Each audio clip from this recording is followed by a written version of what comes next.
Cholesterol తో ఇబ్బంది పడుతున్నారా? డయాబెటిస్ రివర్స్ చేసుకోవాలా? డైట్ తో పరిష్కారం. Contact functional nutrition Vinisha Reddy. Welcome to iDream media. So జనరల్గా సోరియాసిస్ ఇబ్బంది పెడుతూ ఉంటుంది. అయితే ఈ ప్రాబ్లం అనేది ఒక ఆటో ఇమ్యూన్ డిసీజ్ అని చెప్తూ ఉంటారు. ఈ ఆటో ఇమ్యూన్ డిసీజ్ అనేవి ఎందుకు వస్తాయి? ఈ సోరియాసిస్ వస్తే తగ్గించుకోలేమా? ఆయుర్వేద శాస్త్రంలో దీని గురించి ఏం చెప్పబడింది? పూర్తి వివరాలు తెలుసుకుందాం. మనతో పాటు ప్రముఖ ఆయుర్వేద వైద్య నిపుణులు డాక్టర్ సుబ్రహ్మణ్యం గారు ఉన్నారు from Amrutham ayurvedic hospital. Doctor గారు నమస్తే అండి. నమస్తే అమ్మా. డాక్టర్ గారు, సోరియాసిస్ ఎవరికైనా వచ్చింది అంటే ఆ సోరియాసిస్ వచ్చిన వాళ్ళు చెప్పే బాధ అసలు వర్ణనాతీతం. వాళ్ళు చాలా ఎక్కువగా ఫీల్ అవుతూ ఉంటారు. అదొక స్కిన్ అంతా పోతూ ఉంటుంది ఇలా చెప్తుంది. మీ టెస్టిమోనియల్స్ నేను చాలా చూశాను. అంటే అంత ప్రాబ్లం, కొంచెం ప్రాబ్లం వచ్చినప్పుడు వాళ్ళకి తెలియదా? అంత ప్రాబ్లం దాకా ఎందుకు అవుతుంది అసలు?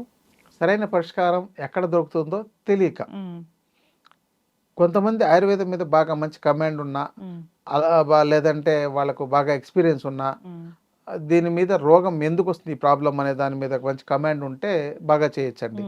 చాలామంది ఏం చేస్తారంటే వెంటనే ఆధునికమైన వైద్యానికి వెళ్తారు. దాంతో కొన్ని స్కిన్ ప్రాబ్లమ్స్ మీద అవసరమైతే అప్ టు స్టెరాయిడ్స్ దాకా కొన్ని మందులు ఇస్తారు.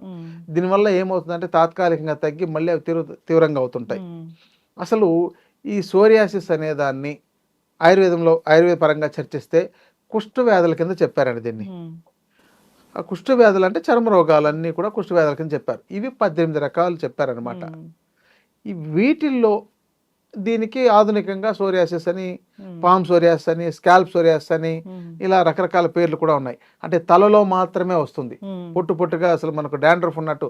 డాండ్రఫ్ అని అనుకొని చాలా మంది దానికి మందులు వాడడము లేదా షాంపూలు ఇలాంటి వాటితో ట్రై చేస్తుంటారు. షాంపూలతో తగ్గదు.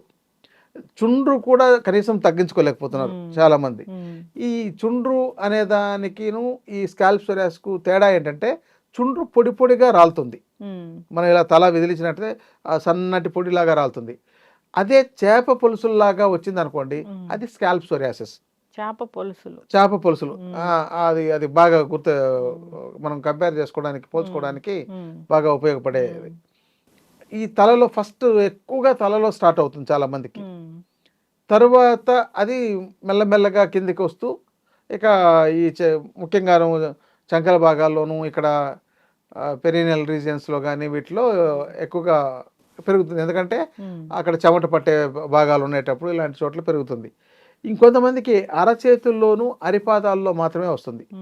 దాన్ని పామ్ సోరియాసిస్ అంటారు. సో ఇక కంప్లీట్ బాడీ కూడా వచ్చేది ఉంటుంది.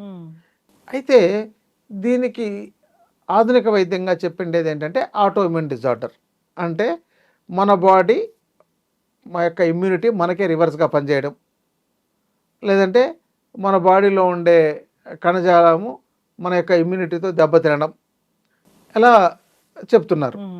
అయితే ఆయుర్వేదం కూడా ఇదే విధానమే చెప్పింది. మీ శరీరం యొక్క రోగ నిరోధక శక్తి మీ మీదనే రివర్స్గా దాడి చేయడం. ఎందుకు దాడి చేస్తుంది? మీ శరీరం ఆరోగ్యకరంగా లేదని అర్థం. అక్కడ మీ శరీర కణజాలం మీకోసం పనిచేస్తారు. మీ వాళ్ళందరూ, మీ బంధువులు, మీ వాళ్ళందరూ మీకోసం పనిచేస్తారు, మిమ్మల్ని గౌరవిస్తారు. మిమ్మల్ని ఇక్కడ గౌరవించట్లేదంటే మీలో ఎక్కడో లోపం ఉందని కదా అర్థం. ఇది కూడా మన శరీరానికి ఇట్లాగే వర్తిస్తుంది. అంటే వీళ్ళకి మంచి ఆహార విధానము, జీవన విధానము లేకపోవడం వల్ల వస్తుందని చెప్పచ్చు. ఎందుకంటే బాడీలో ఈ ఎసిడిక్ అంటే ఎక్కువగా ఆమ్ల గుణాలు కలిగిన పదార్థాలు తిని శరీరాన్ని ఆమ్లతత్వానికి తీసుకొచ్చేస్తే దానివల్ల ఏమవుతుందంటే కొన్ని కణజాలాలు తనకు స్వయంగానే దాడి చేయడం కానీ, లేదంటే మన ఫుడ్ ద్వారా కూడా కొంత జరుగుతుంది. ఫుడ్ ద్వారా ఎలా జరుగుతుందంటే వీళ్ళు తీసుకున్న ఆహారం సక్రమంగా జీర్ణం కాకుండానే, అంటే వాళ్ళకి జీర్ణశక్తి తక్కువగా ఉంటుంది కానీ హెవీ ఫుడ్ని తీసుకున్నారు, మరి దాన్ని పూర్తిగా డైజెస్ట్ చేయలేక మన బాడీ ఇంప్రాపర్ డైజెస్టివ్ మెటీరియల్ని బాడీ అబ్జర్వ్ చేసుకుంటుంది. అప్పుడు అలాంటి యొక్క న్యూట్రిషన్ మనకెళ్ళి శరీరం ఉపయోగించుకునేటప్పుడు దాన్ని ప్రాపర్గా ఉపయోగించుకోలేక మనకు రివర్స్గా మన యొక్క కణజాలాన్ని దెబ్బతీసేటట్టు చేస్తుంది. ఆ డెడ్ అయిన కణజాలమే మనకు ఆ పొట్టు రూపంలో పులుసులుగా బయటకు వచ్చేస్తుంది. మరి సోరియాసిస్ వచ్చింది డాక్టర్ గారు అన్నప్పుడు వాళ్ళకి ట్రీట్మెంట్ అంటే ఎట్లా ఉంటుంది మన దగ్గర? ఇప్పుడు తాత్కాలిక ఉపశమనం చేయడం ఒక విధానం అండి, శాశ్వత ఉపశమనం ఇంకొక విధానం. వీళ్ళ యొక్క ఆహారము జీవన విధానం మొత్తం మార్చగలిగితే శాశ్వత ఉపశమనం జరుగుతుంది. ఉమ్, మందులు కూడా ఇవ్వాల్సి వస్తుంది. ఉమ్, తాత్కాలిక ఉపశమనం అంటే అప్పటికప్పుడు మాకేదో పైన క్రీమ్స్ రాసుకోవాలని ఉమ్, క్రీమ్స్ కానీ తైలాలు కానీ ఇలాంటివి తయారు చేసి ఇస్తాం. ఉమ్, ఉదాహరణకు కుప్పింట అని ఒక ప్లాంట్ ఉంది. ఉమ్, మామూలుగా ఎక్కడైనా ఏ ప్రాంతాల్లోనైనా దొరుకుతుంది అనమాట.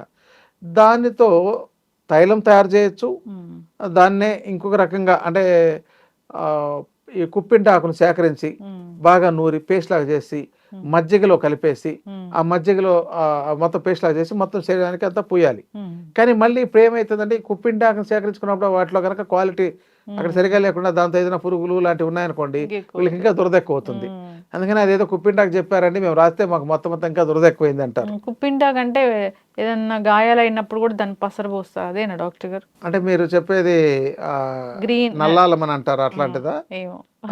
కుప్పింటాకు అనేది అది మనకు ప్లాంట్ మీకు కావాలంటే ఒకసారి చూపెడతాను. ఉమ్, మామూలుగా మన నెట్లో కొట్టినే వచ్చేస్తుంటుంది. ఉమ్, దానికి పెద్ద పెద్ద ఆకులు ఉండటంతో పాటు అలాగే సేమ్ అదే ఆకులాగానే చిన్న చిన్నవి కూడా దాంతోనే ఉంటాయి. ఉమ్, అది చూడగానే మనం గుర్తుపట్టచ్చు. అంటే ఎందుకంటే ప్లాంట్స్ అన్ని చాలా రకాలు ఉన్నాయండి. ఉమ్, మనకు అలవాటు అవ్వాలి ఉమ్, అవి అర్థం చేసుకోవడానికి.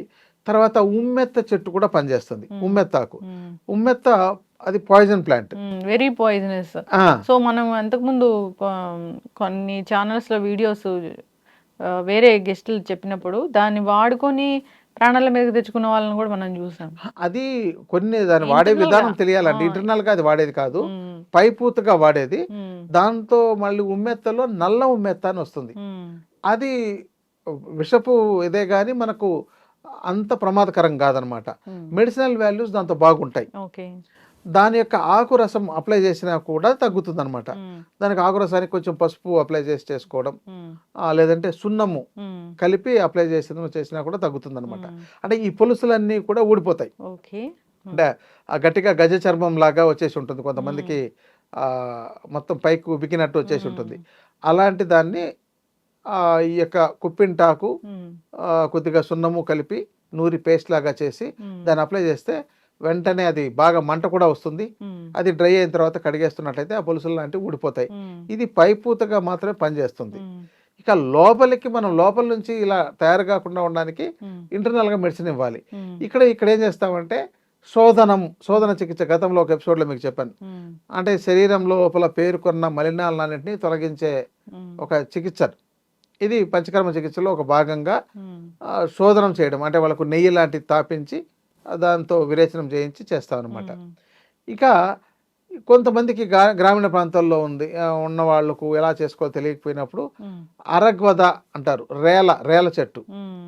ఈ yellow colour flowers. Yellow colour flower వస్తాయి బాగా. అసలు అది ఒక మొత్తం అవును, చెట్టు చాలా అంతా అందంగా. బాగుంటుంది అనమాట. ఉమ్, దాని యొక్క ఫ్లవర్స్ని ఉమ్, లోపలికి చూర్ణం తీసుకుందాం మనం లోపలికి ఒక్కో చెంచా తీసుకుంటున్నా కూడా ఉమ్, కొంతవరకు కంట్రోల్లో ఉంటుంది. ఉమ్, ఇక దీంతో తయారు చేసిన ఆ యొక్క బెరడు కషాయంతో ఉమ్, గుర్త పాకం చేసి తయారు చేసిన మెడిసిన్స్ ఉంటాయండి. ఉమ్, వాటిని లోపలికి ఇచ్చి అది మొత్తం లోపల ఉండే చెడునంతా క్లియర్ చేసి చేసే విధానం, ఉమ్. ఆ విధానంతో కూడా ఉంటుంది. ఇవన్నీ చెబితే వాళ్ళు సొంత ప్రయోగాలు చేస్తారని కంప్లీట్గా చెప్పట్లేదు. అవును, సొంత ప్రయోగాలు ఆ సొంత చేస్తారు. ప్రయోగాలతో కొన్ని ప్రమాదాలు వచ్చి ఇది చేశారు మేము చేసుకుంటే మాకు ఇలాంటి ఇబ్బంది వచ్చిందని ఉమ్, అంటుంటారు. కాబట్టి ఉమ్. ఇలాంటివి బాగా పనిచేస్తాయండి. ఖచ్చితంగా ఈ ఫుడ్స్ తినకూడదు అనేది ఉంటుందా డాక్టర్? ఫస్ట్ వాళ్ళకు ఎసిడిటీ, ఉమ్, గ్యాస్ ప్రాబ్లం, ఉమ్, కడుపు ఉబ్బరం, అజీర్ణం, ఈ సమస్యలు ముందు లేకుండా చేసుకోవాలండి. ఉమ్, ముందు ఇక్కడ జీర్ణ వ్యవస్థను కరెక్ట్ చేయాలి, ఆ తర్వాతనే ఈ చికిత్స పనిచేస్తుంది.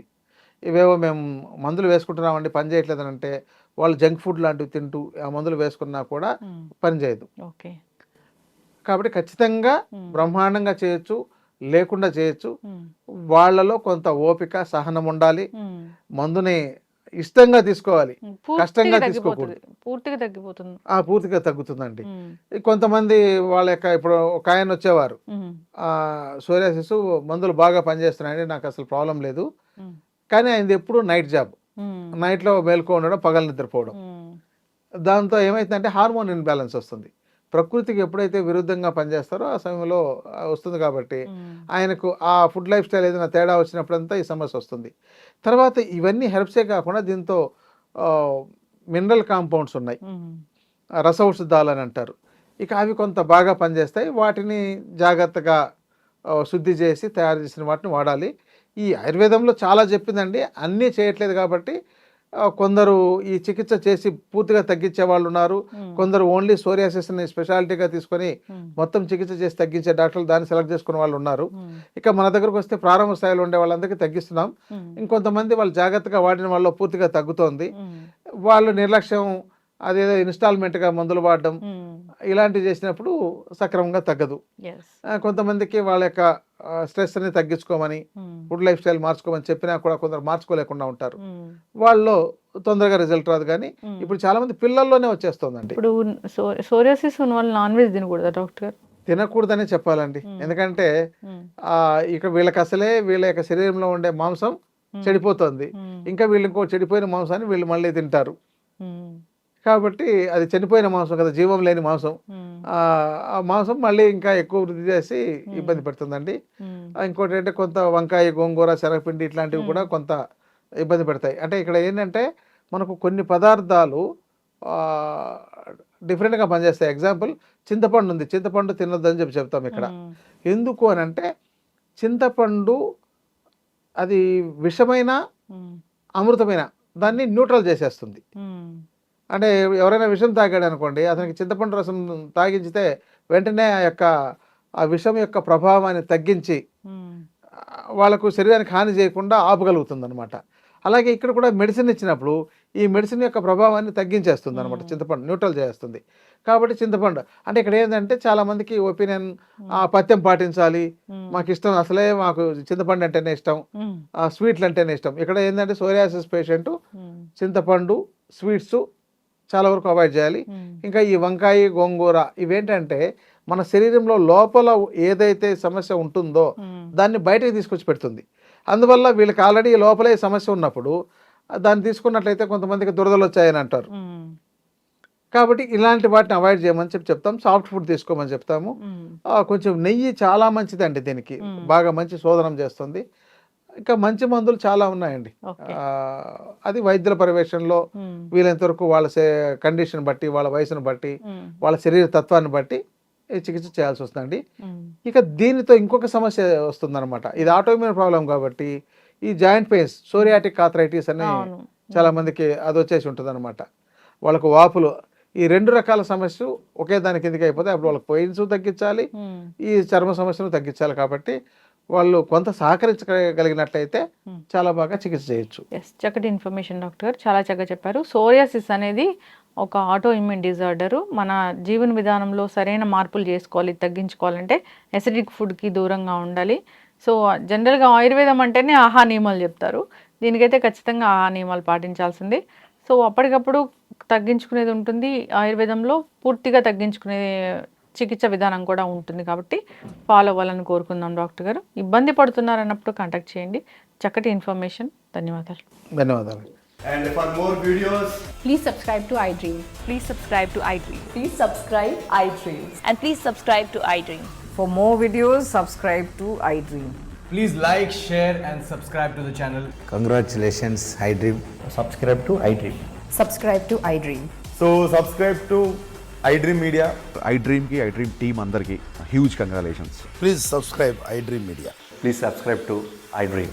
Subscribe iDream. Please subscribe to iDream. iDream అంటే నా కళల ఛానల్ను సబ్స్క్రైబ్ చేసుకున్నారు, నోరు తిరుగుతలేదు, మీరైతే గంట గుర్తు కొట్టండి. For more such videos, please subscribe to iDream.